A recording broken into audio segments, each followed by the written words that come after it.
It's Valspar Championship week. That means Sergeant Miggs over here, aka BD Mitch, headed down to Tampa, Florida in the Hooters tent. I already told Justin, I said, hey, watch over Mitchell with all these all you can drink neutrals. We don't want Mitchell stumbling all over the Innisbrook course at Copperhead. We're going to talk about the Valspar. We're going to preview it. Really cool stuff coming out from the PGA Tour and NFL Films tonight. We are recording this on Tuesday. Even though you're watching this or listening to it on Wednesday or Thursday, happy St. Patty's Day to everyone. I've got my green on. Mitchell does not. Major L from him there. Just not in the St. Patty's Day spirit. I've got a fucking corned beef in the crock pot. I'm going all out this year. We're going to preview the Valspar. We're going to talk about some golf, as we always do on Big Drive Energy. All right, let's tee it up.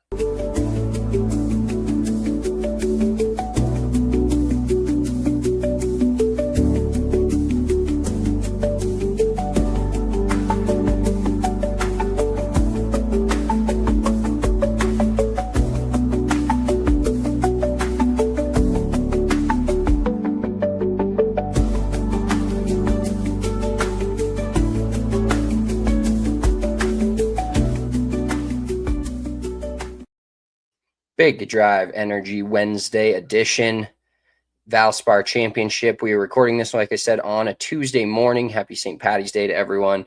And we, as Broncos fans, so sorry if you're not a Broncos fan, you listen to our pod. We appreciate you. We're going to riff on the Broncos, maybe some bracket talk for a little bit. The Broncos just got Jalen Waddle, and it is massive because while George Payton's been a pretty good drafter and Sean Payton they found some gems. They've got the Quinn Miners, the Jonathan Coopers. They drafted Nick Bonito. They've had some success drafting the past couple of years. I couldn't tell you how much less I gave a fuck about pick number 30, especially when they picked a guy that probably wasn't even going to play. So if you're telling me that we've got a 6-year, 5th or 6th year star wideout to pair with Cortland Sutton and put in that wide receiver room, I am geeked up, man. You kind of felt like something was coming because they kept restructuring all these other deals. And even though Waddle has a massive deal, I think the way Miami structured it, I heard this morning, his cap hit in 2027 is like $4 million. That's it.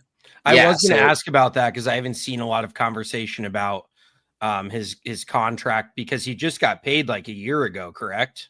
Yeah, last year, he signed a 3-year, $68 million deal. So the Broncos owe him 68 left, and they will have a cap hit. Oh no, he'll carry cap hit of 4.9 million this year. The Dolphins take a dead cap of 23.2.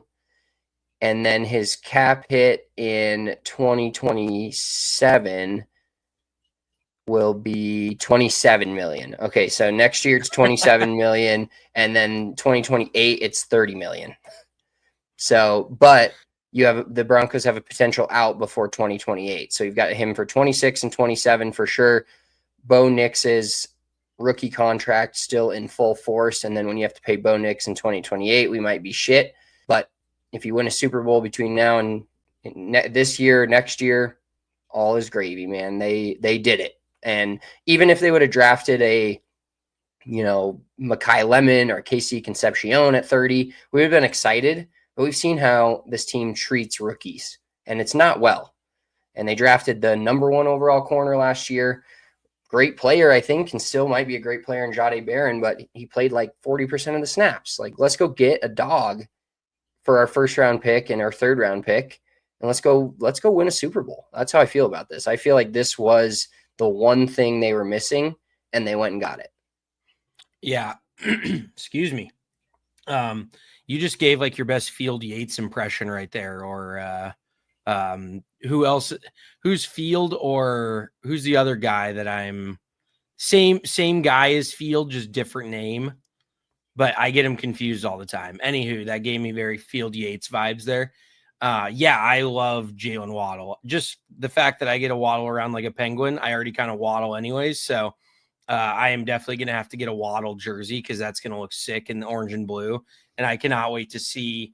I'm sure D-Line is going to drop some sort of sick penguin Waddle Broncos shirt. So that'll be awesome. And just having the less catches that Troy Franklin has to attempt to make this year, the better for me. I am done on that guy. Lil Jordan Humphrey, we just signed him somehow for God knows why.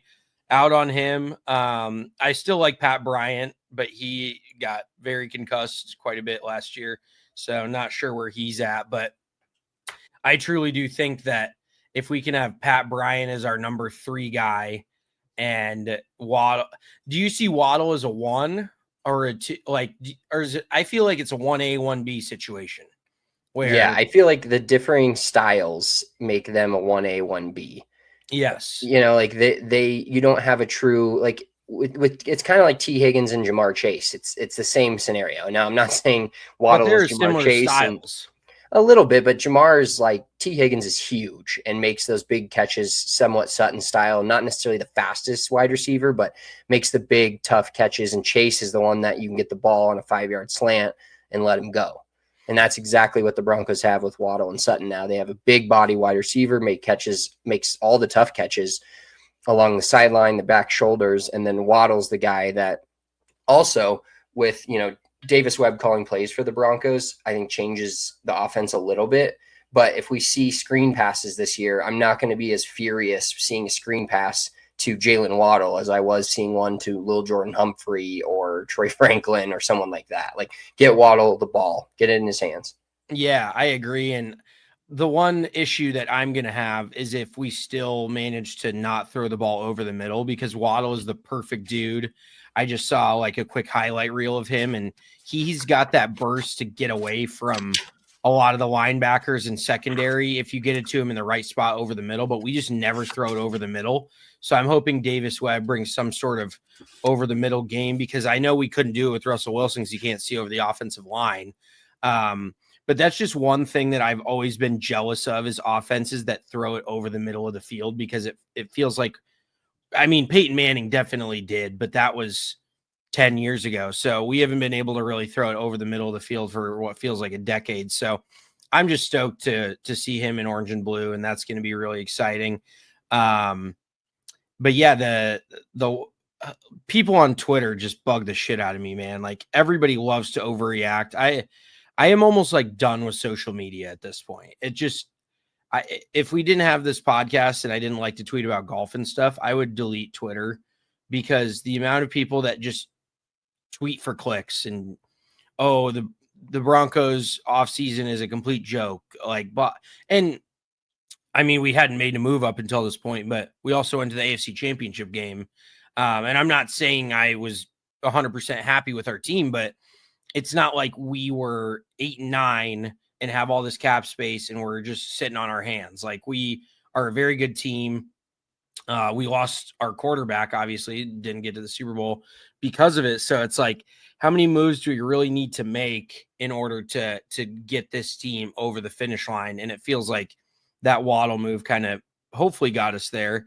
But yeah, real quick, should we talk about that whole weird not Mason Crosby? Jesus, that's a kicker. Max Crosby. Mason Crosby was a great kicker. CU product. Or did he get arrested? Did he get brought up on some charges, like some SA charges, I want to say? I don't probably. Or don't know. no, I'm just thinking McManus. Never mind. I think Crosby just got old. I'm sorry to fuck that up. Crosby But just got old. no, yeah, He McManus. just got washed. Yeah, he just got shitty. I'm thinking of Justin Tucker and McManus. But the whole Max Crosby thing is so weird. Like, is he going to be a Raider now? Is he just going to stay on the Raiders? Yeah, it's like he's got new life and the Raiders have new life. It sounds like he's ready to be a Raider, but I don't know if they want to. It's kind of fucked up, and hearing some of the stuff from people that know way more than I do, it sounds like the Ravens are kind of just shady in general. And now they went and got Trey Hendrickson, and it sounds like that was the plan all along. And they were like, fuck, we don't want to give up 2 first-round picks for this guy. I mean, Max Crosby's a dog, and I was really excited to see him out of the AFC West, but he's going to stay in the AFC West, and the Raiders loaded up. And I don't like seeing the Raiders beat us, but I don't like seeing the Raiders be complete trash. I like them being fun. just not beating the Broncos once or twice a year.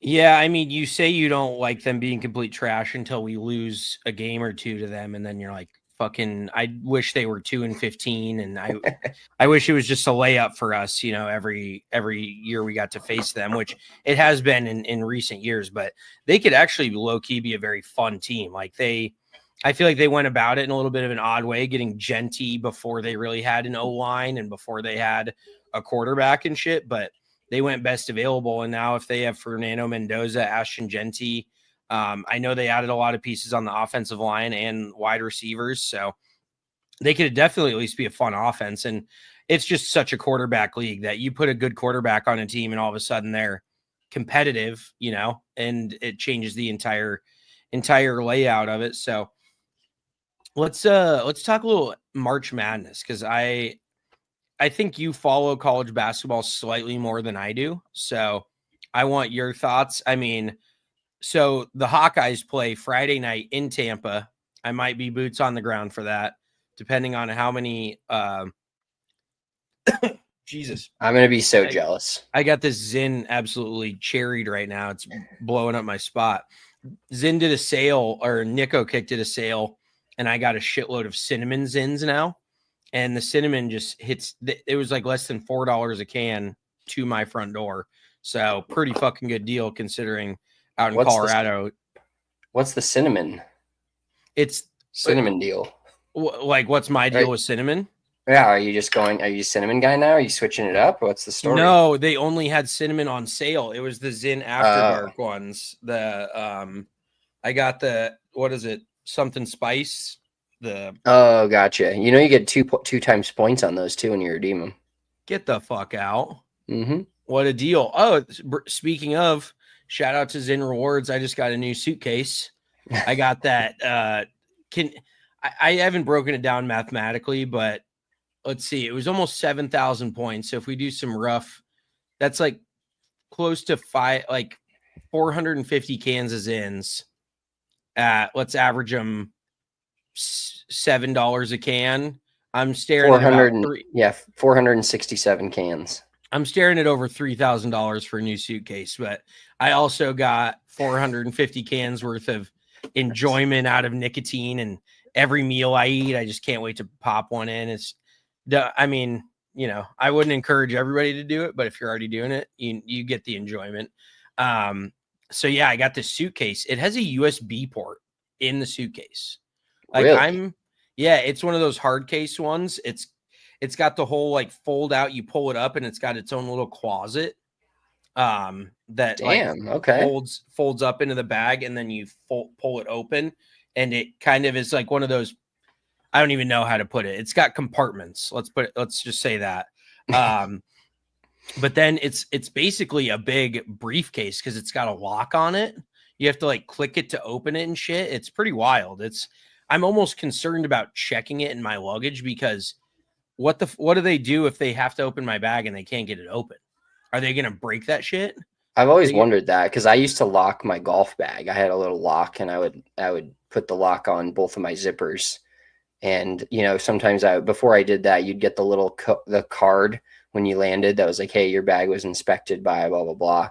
Yeah. And I'm like, did you enjoy my golf clubs and fucking nothing else exciting out of this? But I do understand it. But yeah, I think they maybe have to cut it open. I don't know. That would be pretty shitty to have especially a new suitcase, and then it's fucking like, what do they do? Throw my shit in a garbage bag and check it for me and be like, yeah, sorry, we had to rip open your suitcase. Or they just cut the lock.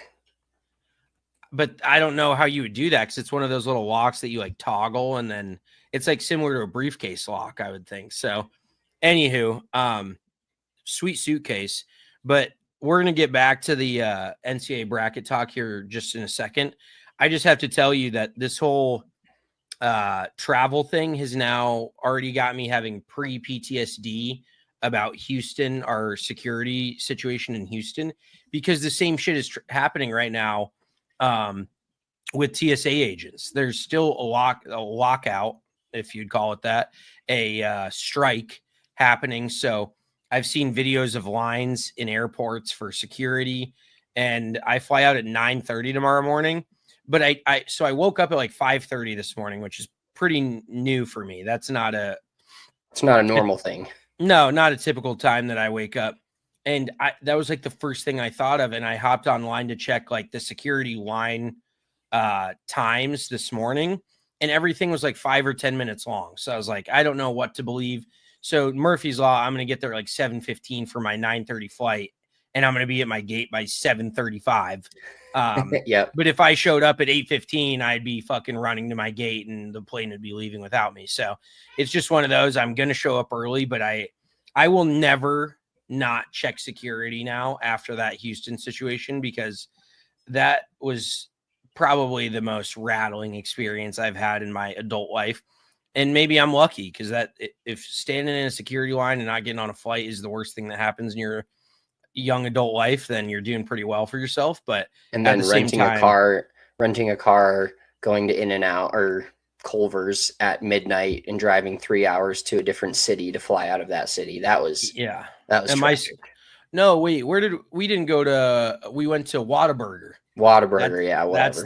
That's the Texas spot. My stomach was so fucked up I couldn't even sleep. I was just absolutely gassing the hotel room for the 2 hours that we were in it. But back to the bracket. Let's get back there. Give me a team that you feel like could make a run. And this is, we're obviously just dipshits talking golf and sports here, so we don't know any more than you do. But in your gut, just based on vibes, who do you like to make a run? Ironically, well, one of the teams is St. John's. I think the Patino, they won the Big East or whatever conference they're in. It sucks for our UNI fucking Panthers. I know. They play Northern Iowa. You know, one thing I am glad about, so as you guys know, we're Hawkeyes fans, Iowa Hawkeyes fans, and we are also UNI Panthers fans because our dad actually went to UNI, had a cup of coffee at UNI. So we've always followed UNI and then the Iowa Hawkeyes for Division I sports. But our buddy Tristan plays for UNI. They made the tournament this year. Pretty unreal run. The first time that a team has ever won 4 straight days in the Missouri Valley Conference and won the tournament. As a 6th seed, I think, in the conference. Yeah, and they get a 12 seed, which the 12-5s are normally an upset-ridden thing. But, dude, I think the overall consensus of the tournament, and I hope it changes this year, and I hope we get some crazy upsets, but with where NIL's going and how much teams spend on their teams now and how the discrepancy between the really high-level teams and your mid-majors that, you know, go 30-3 or 31-1 or whatever they're going, and then they play a team that's a middling Big Ten team that spends 10 to 15 million on a roster. There's just no competition there. So I'm really hoping we see some upsets, but I think St. John's, Louisville's another team to watch out for. They're a 6 seed, but a lot of this it's going to be chalk. And I think we'll probably get, my prediction is going to be 3 1 seeds in the Final Four. I think Duke makes it. I think either Arizona or Florida is going to choke it. And then who's the last 1 seed? I forgot who the last 1 seed is, but Michigan. Yeah. Michigan, I think, makes it as well because they're going to be pissed off. They lost the Big Ten championship to Purdue. I fucking hate Purdue. But it's going to be so chalky again, I think. And I guess another team to watch out for, another 6 seed. I'm in the 6 seed realm with Louisville, is BYU, because they have AJ DeBonsa, who's just, when it comes to the tournament, one thing you want to look at, and one thing I look at normally, is who has the best player on the floor. And that usually can help. Like, that's why I honestly believe, and it's me being a complete homer, but I honestly think Iowa's kind of got a shot this year, because they have Bennett Sturts. And Bennett Sturts, if he's in a zone, is very diet. Nobody fucking hate on me. Steph Curry. Like, that's what his game is like. He's off the dribble. He can make plays for his teammates.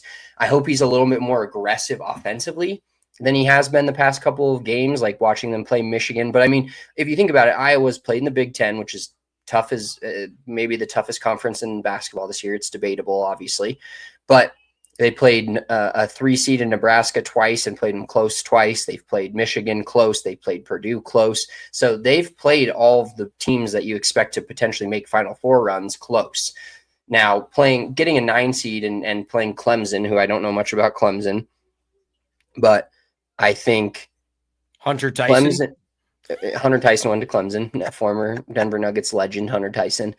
But if Iowa can get past Clemson, then they got to go play Florida. And that's what sucks about being a 8-9 seed is you get to play the team closest to you. But I would have preferred maybe a 10 seed. You play a 7, and then you go to the second round and play a 2 seed, which the 2 seeds this year still pretty solid. But Florida is a fucking they're trying to go back to back for the first time. When's the last time a team went back to back in the NCAA tournament? Was it like 06, 07? Was it the Florida teams? Correct. Yep. The Florida Gators with Corey Brewer, Joakim Noah. I was going to say Joakim Noah. Wait, let me name one other guy that I say that. And now I don't know if I can name one other guy on those squads. Yeah, those are the two off the top of my head. Oh, there's one more big name that I feel like I'm missing. There's two more, and I don't know why I can't think of the other name of the guy that there was 4 guys on that team that won the national title. It was Corey Brewer, Joakim Noah. Maybe I'm fucking up Al Horford. Okay. And I feel like there's a white dude, like a white guard. Brett Swanson, Lee Humphrey, Dan Werner, Jack Barry, Garrett Tyler. Yeah, maybe it's the 05-06 team that is the one that had another. Yeah, they had Torian Green. I remember him. Yeah, I can't. Oh, fuck's sake. Wait, where did White Chocolate go to school? Didn't he go to Florida? I think he went to Memphis. Oh, did he really? No, I think he went to Florida. Am I just out of my tree with this right now? Oh, no, you're right. He went to Florida. I went to Marshall and University of Florida. Okay. Okay, maybe that's what I was thinking, just this stringy white guard, but that was, I'm sure, before 06, 07. It was after. It was actually after. He went after them? Yeah, I think he started playing them in the NBA in 2010. Holy shit. It is so wild now when you watch highlights from 12 years ago and it looks like the TVs from 1975. Like, it's so strung out and fuzzy and shit. And you're like, when's this highlight from? They're like 2013. I'm like, what? I graduated high school then. Everything looked pretty clear then. Now we used to watch Duke basketball as kids and play dunk hoops in our basement on a TV that was about as wide, deep as it was wide. Yeah, about as deep as it was wide. And it's still unbelievable to think how far we've come in technology in the past 20 years. One other thing I did want to say about the tournament is the thing I'm pumped about is the fact that Iowa plays late Friday, because there's nothing worse. I'm pretty sure last year Iowa didn't make the tournament, but 2 years ago when they had Keegan Murray and Iowa was a pretty good team.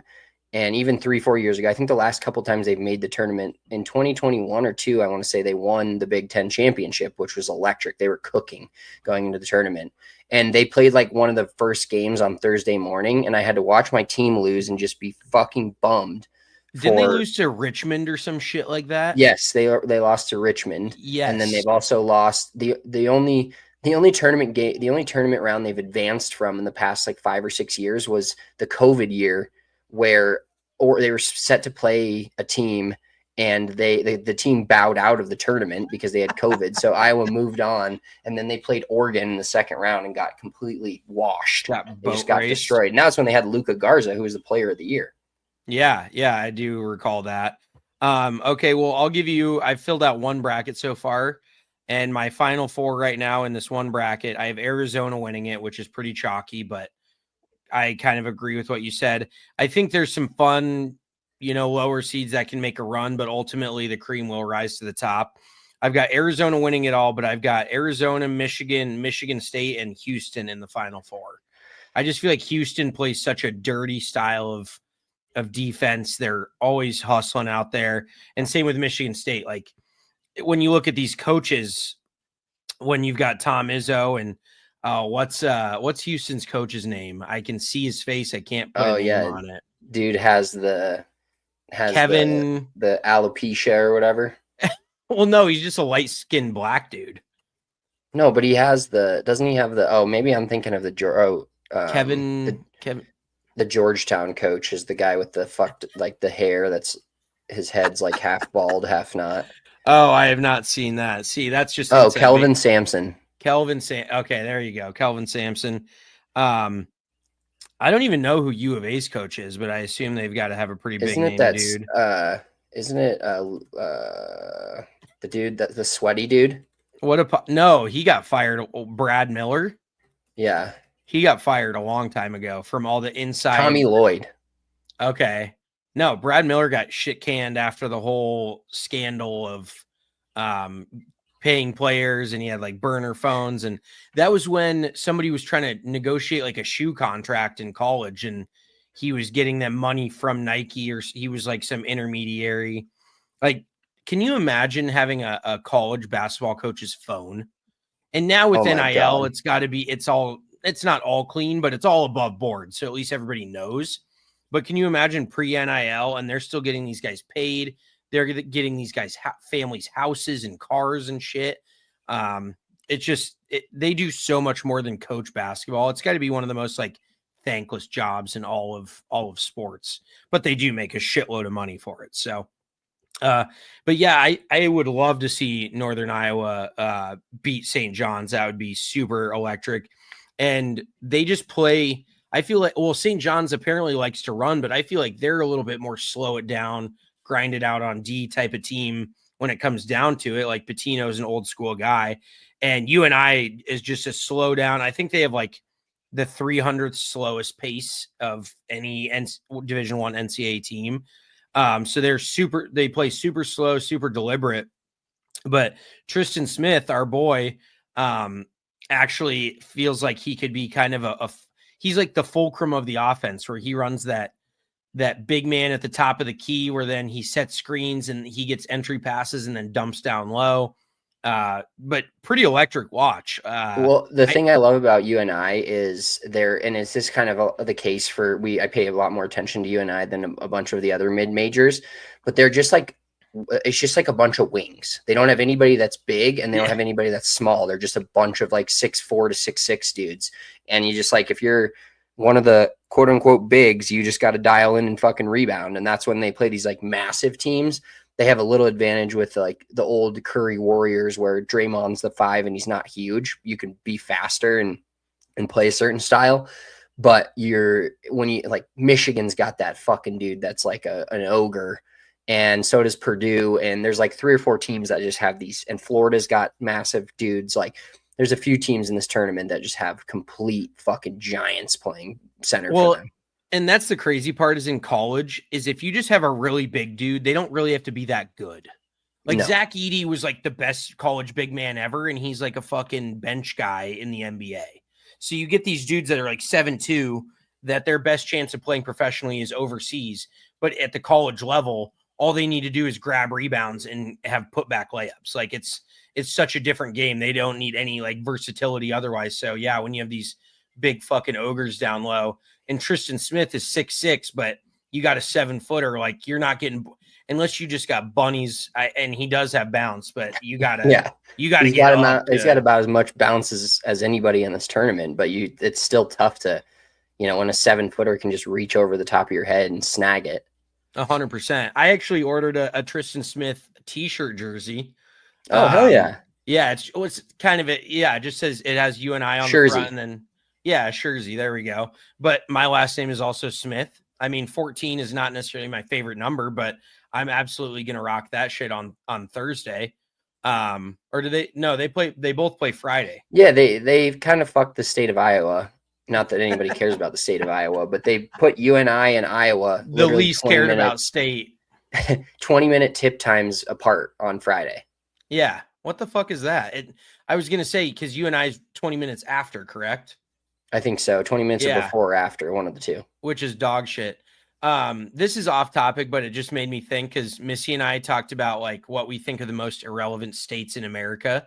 And I would definitely say Iowa is up there, but give me your top 3 most irrelevant states that you just never think about, like you forgot were in America. I think maybe Idaho. Idaho feels pretty irrelevant. Kentucky feels pretty irrelevant. For sure. And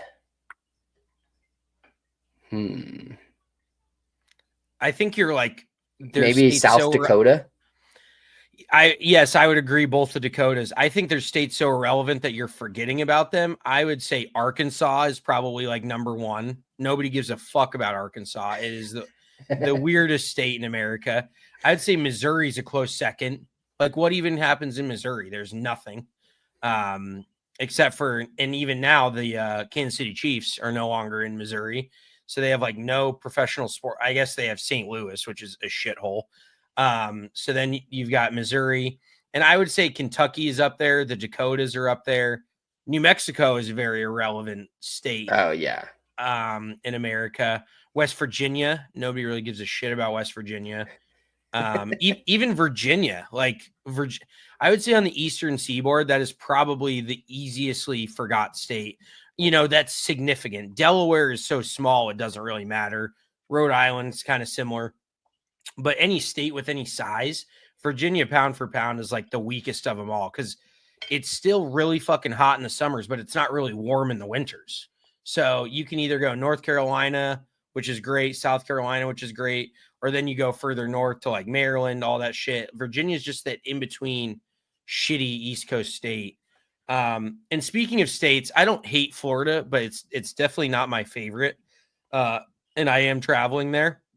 I will say that Tampa is probably my favorite area of Florida that I've been to. I've never been to Miami, so I can't speak on it. It doesn't seem like my cup of tea. If you listen to this podcast, I'm not a big Miami Club 11 guy or anything like that.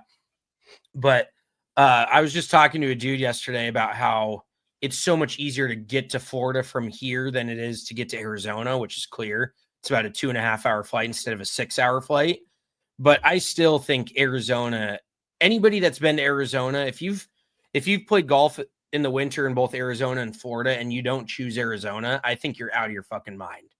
And maybe it's just my Colorado bias showing, but I still think Arizona is unbeatable in the wintertime because it's dry. There's not near as much wind. It does get a little chilly, but it's a dry, cool air. It's not like this humid wind cold down in Florida. And I just think Arizona is elite. Like I will never retire to Florida, which is what 95% of New Jersey people do, is they just head down to Florida, but it's just really not for me. It's one of those states. I've seen tweets about this. It's like, what's classy if you're rich and trashy if you're poor? And somebody just said the state of Florida, and that's for sure how it is. But I will never be able to live in a state that only has one climate. Like that is just not for me. I got to see fall. Fall's my favorite season.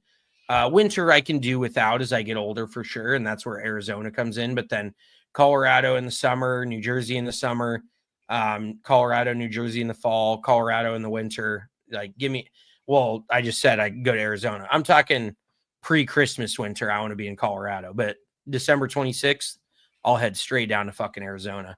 So yeah, that's geographical talk here on Big Drive Energy. I just thought that's a fun conversation about like what the most irrelevant states are to you, because everyone kind of has a different idea of it, but there's a lot of irrelevant states in the US that you just really do not think about. Oh, I know. It's insane. And everybody has a different answer. That like based on where they grew up or where they've traveled to. Some people may do a family vacation in Arkansas at this sweet little resort that no one knows about every year. And they're like, oh, Arkansas is the fucking shit. But speaking of Florida and Mitchell traveling to Florida, let's get into a little Valspar Championship talk. I'm excited for you that you're going to be down there. I'm jealous. And the one thing I was looking at the Valspar, and we'll give you our preview and picks, or our picks here after the heartbreaker. I'm ready to get back on the horse. Shout out Maddie Fitzpatrick for absolutely fucking me, but it's okay. And looking at the Valspar this year, I want to say it was last year or 2 years ago. I when we were previewing it, like we have over the past 4 or 5 years of doing this podcast, maybe even 6 now, 6, 7, I don't know, since 2000. So this is, I think, our 6th or 7th year of doing this pod. The fields used to be so bad and just so unwatchable. And then this year you've got your Hovlands, you've got Justin Thomas, you've got a few of the better players, the Jacob Bridgmans and the Ben Griffins, of guys that aren't necessarily stars yet. But this tournament, Sam Burns has won it a couple times. This tournament has a fair amount of star power. So I was looking over the leaderboard and looking over the betting odds for each of these guys, and I was like, wow, this is actually a decent field. And I think a lot of the guys that were just in Florida for the players are maybe deciding to get an extra tourney or two under their belts, because I don't think we have a signature event for a little while, right? We don't have anything until the Masters. Yeah. Yeah. So it's like, obviously, the Shell Houston Open, the Valero Texas Open, and the Texas Children's Houston Open are the next 2 weeks. So this is the last part of the Florida swing. Then it goes to Texas before it heads back to the Masters. And then you've got Masters and the RBC Heritage, which is a signature right after it. So I think this is kind of a week for the guys to maybe get a weekend before they go to, there's going to be quite a few guys that play in the Valero, but next week at the Texas Children's Houston Open we won't be doing much of a Sunday live pod for until the Masters, basically, at this point. Yeah. I really think that, and a lot of guys are wising up to this, and that's why Yellow Miraju WDing from this tournament is pretty surprising. But I think your mid to lower level dudes, even your better guys, we've got a handful of dudes that are pretty big names in this field, including Xander Schauffele, who hasn't previously played in this.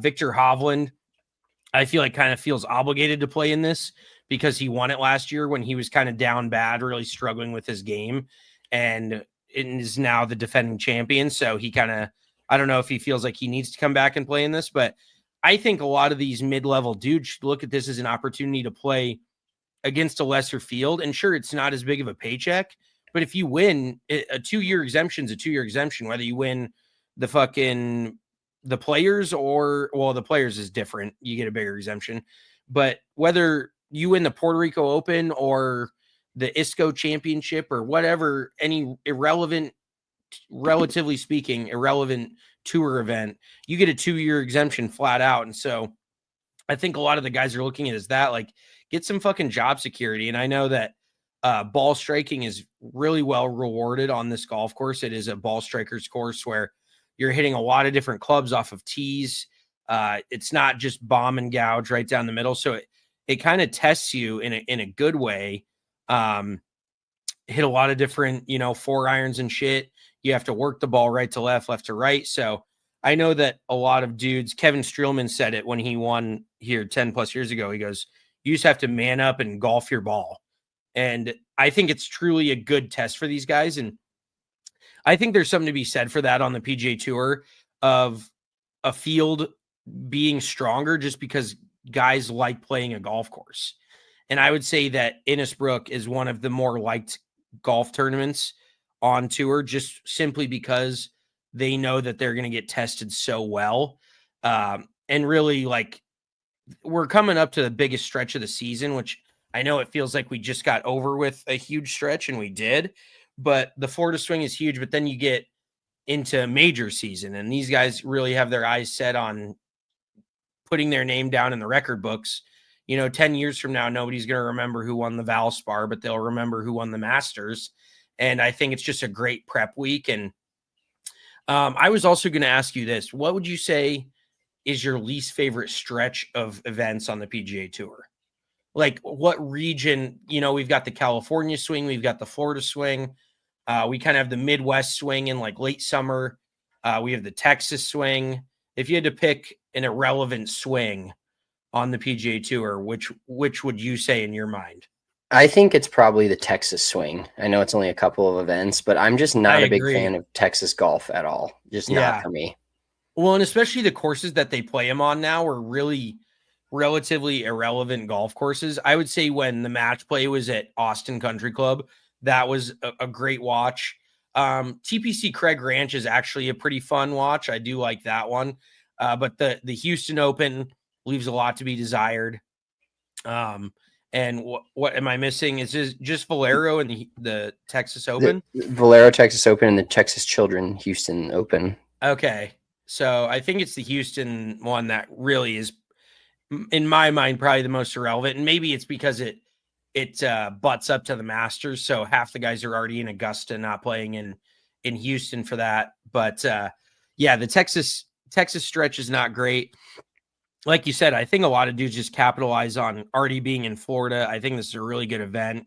And yeah, it just gives guys opportunity to sharpen their game for these upcoming months ahead, you know? Yeah, and it's a good opportunity for a guy to go out and with this field try to win, like you said earlier, win an event that may seem irrelevant to a lot of PGA Tour players, but can be career changing for one specific guy if he ends up coming through and winning the tournament. Yeah, and I will say as well that it feels like in years previous at this event, let's see who's won this. Because Viktor Hovland was a relatively bigger name. Well, But Sam Burns has won it twice, right? but like 2024 is Peter Malnati. Let's see, 23 Taylor Moore. So is Burnsy really okay? Burnsy won it in 2022, and Burns won it in 21. So back-to-back years. They actually totally skipped this event during COVID. Oh, here's a great callback. Paul Casey won this event in 2019. Is he on the Live Tour? Yes, he is on Live. But listen to this leaderboard. It's basically the fucking Live leaderboard. The top 5 players, well, I guess besides Sunjay M, the top 4 players on this leaderboard were Paul Casey, Louis Oosthuizen, Jason Kokrak, and Bubba Watson. Just 6 years ago, how times in golf have changed. But it definitely feels like a event where a dude, oh wow, Paul Casey won it back-to-back years. I totally forgot about that. He won it 18 and 19. And I'm just gonna basically hint my pick a little early, but I think a guy like Ryo Hitsatsune could get his first win on the PGA Tour out here. Jacob Bridgman was a guy last year that played really well here.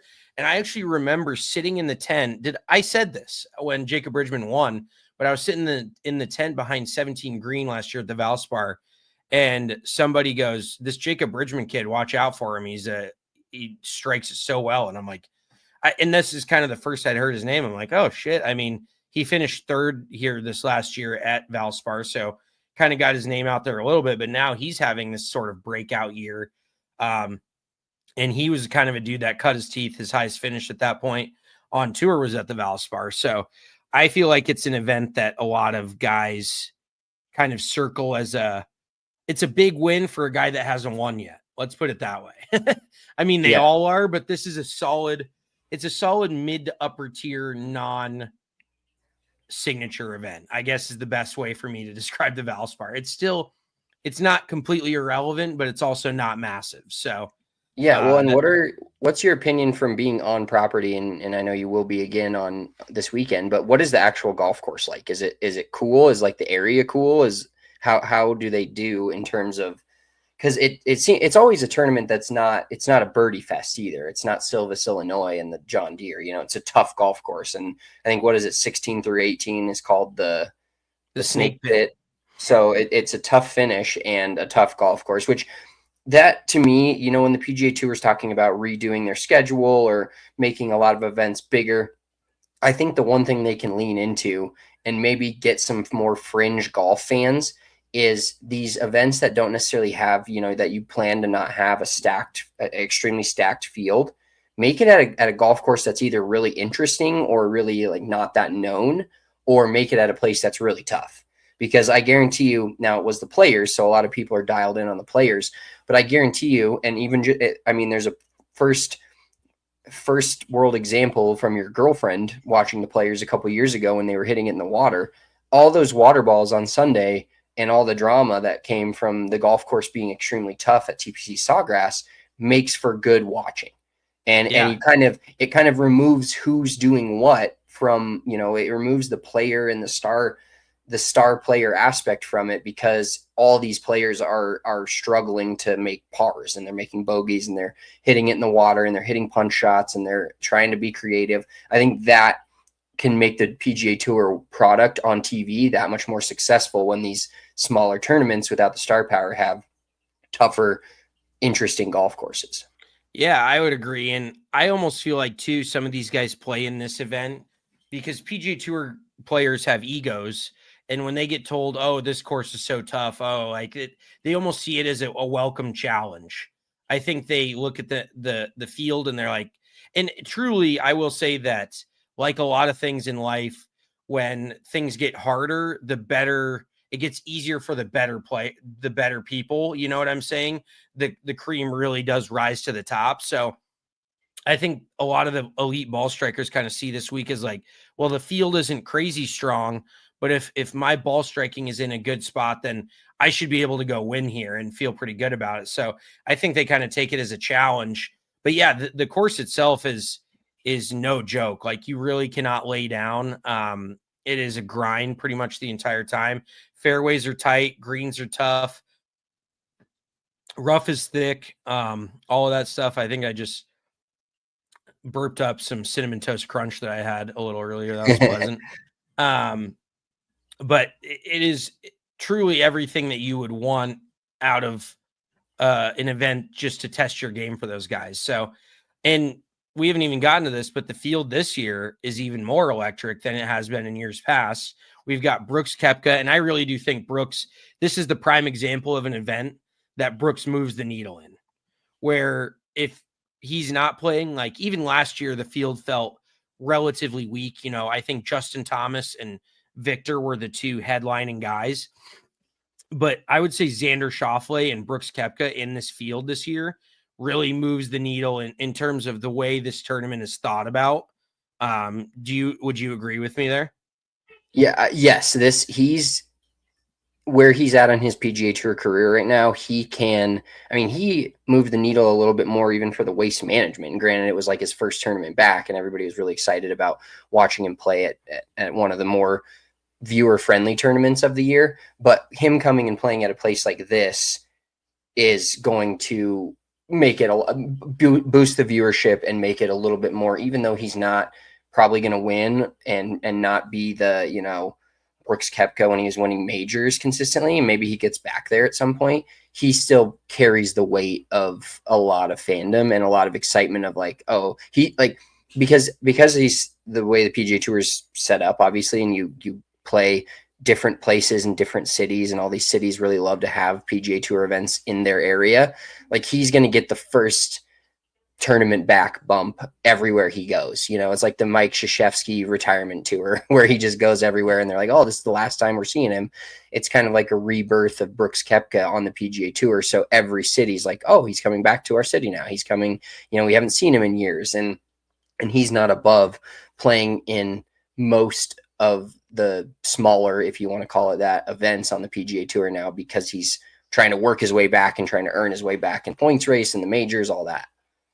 Yeah, I was gonna say he definitely is like not above playing in these events to gain his PGA Tour status back, which is great for the tour because he, like we said, he moves the needle on any of these, relatively speaking, smaller events.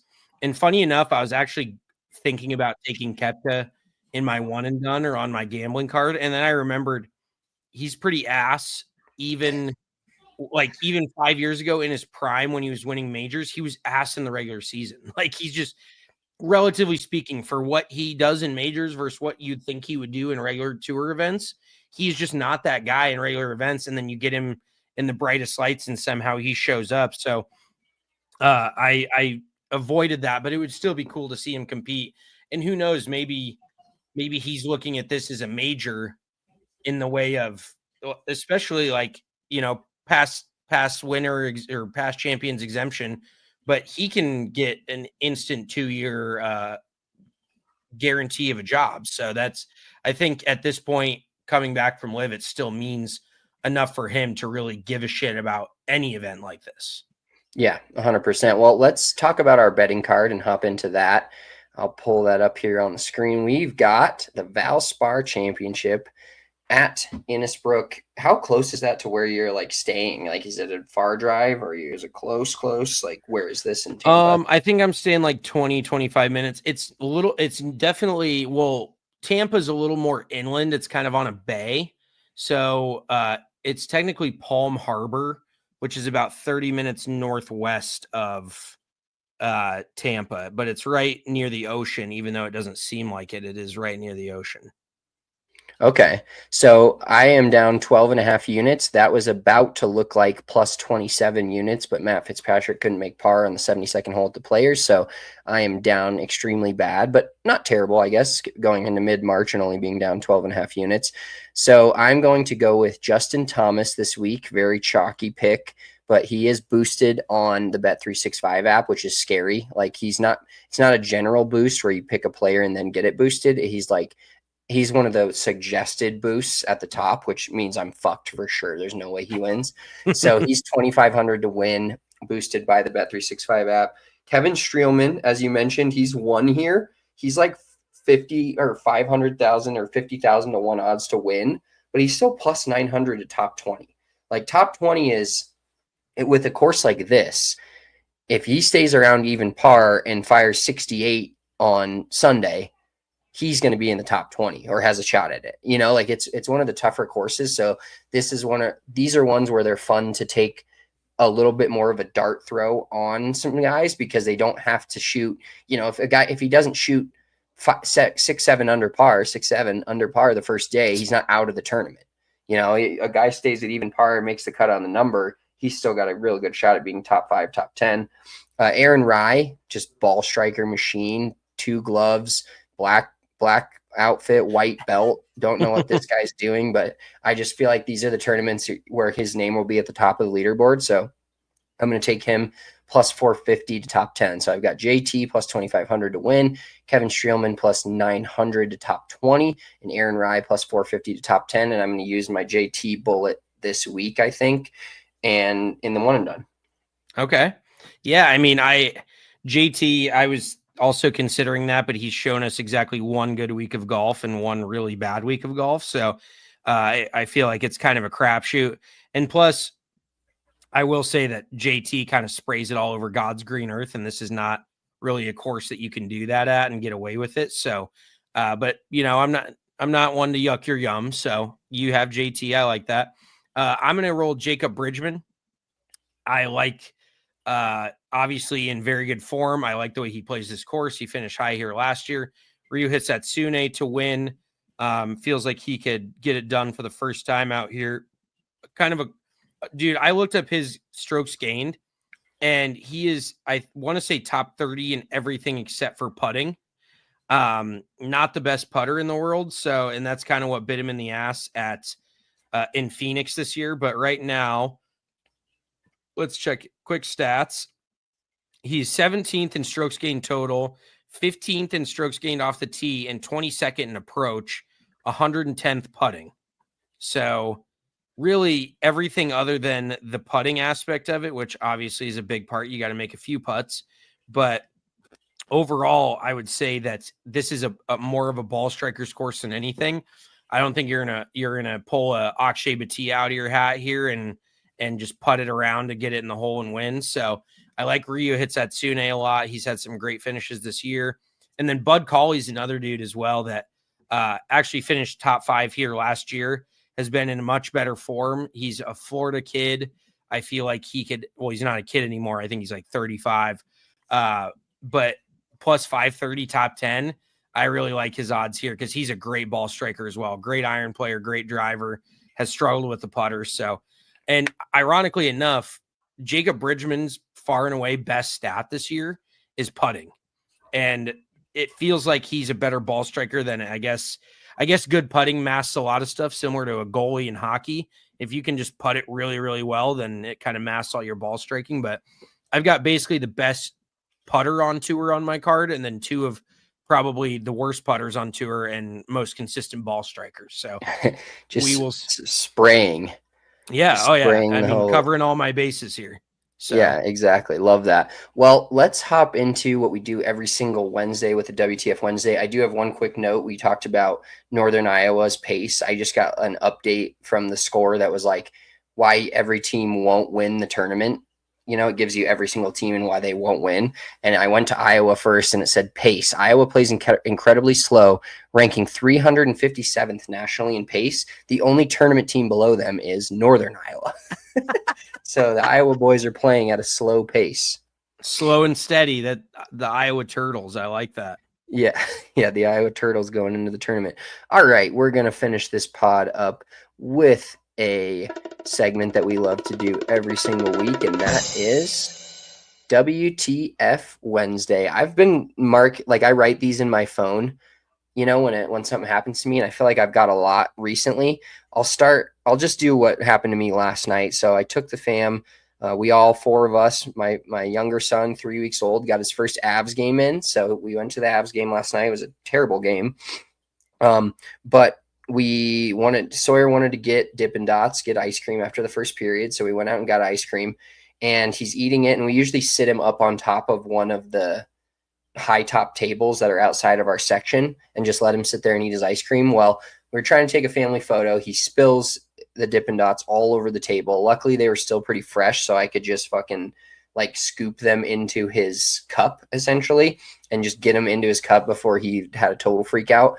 But then, so he spilled the Dippin' Dots. So I run over, I leave my wife there. She's got both kids. She's got one kid wrapped up right next to her, and then Sawyer's just sitting on the counter eating Dippin' Dots, happy as can be.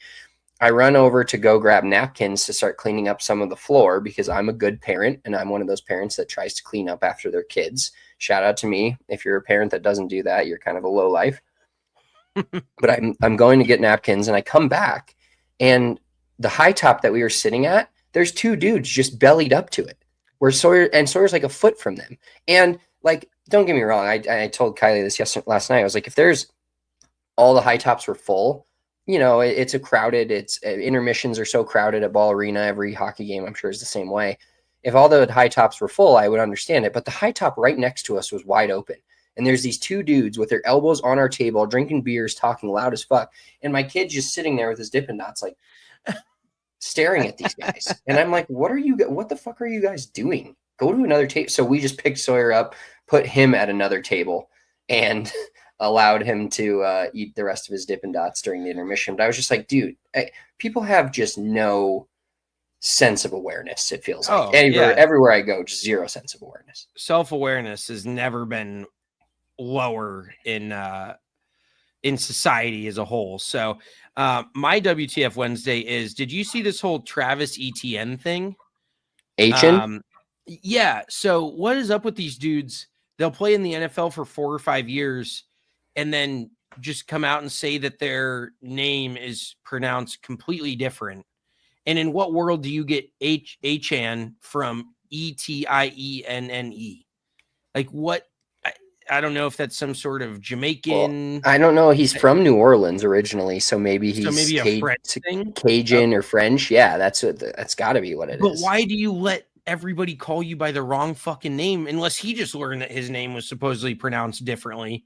But I mean, we've gone through it with like Achan, which is I called him A-Chain. Who's another guy that we went through this with? I feel like just last year that everybody got his name wrong. I've heard some guys, I can hear them in like press conferences correcting people and saying how their name is actually pronounced. I can't think of them. Fuck. I can't either. But there's definitely just been dudes in the NFL that don't know how their name is pronounced, or they don't care to tell anybody until 5 years in. Wasn't there somebody that was it Jim Rome back in the day that pronounced a dude's name wrong or kept calling him something, and the guy like tried to fight him on set? So yeah, I just find that very funny. Like, why spend 5 years playing professional football? Everyone gets your name wrong, and then you're like, oh yeah, it's not pronounced this way, and nobody has any clue. And I actually just saw a fucking funny tweet that was talking about like trade destinations for Devon Achane, and somebody replies and goes, "Don't you mean Devon Etn?"